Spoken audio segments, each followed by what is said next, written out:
در این خانه همه روزه میخوانند، روزنامه و مجله ها را انا همین خیلی مطالعه مینمایند. ساکن دهه توگرک جماعت دهات توگرک ناحیه واسه فیضگل نظر و فرزندان و این نبیره‌هایش را در چنین محیط به وی میرسانند. او میخواهد که پیوندانش مثل او کتاب را دوست دارند و همیشه با کتاب باشند.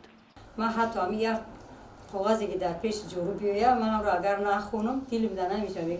ممکن یگون بودم چیزی در کوری باشه یا که یگون چیزی در کوری که من در مثلا خوردنه باشه امورا ما چی میکنم میگیرم که امی ای شاق خواست میشه تر نسبت به خواندن میفورم که درباره همه چیز بفهم مثلا درباره زندگی درباره خیلی نمی حیات زندگی. فیضگل هر یک صحیفه کتاب را مقدس می‌داند. هر چیزی که مطالعه نموده است آن را نپرداخته است. مثل این روزنامه‌ها انا همین خیل جمع آورده نگاه می‌دارد. همسایه‌ها را دعوت کرده است که به کتاب رو آرند.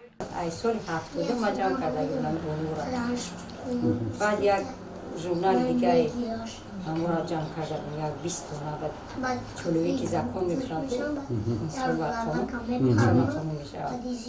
امورا بسیارتر با پدرم دیگه خوندم.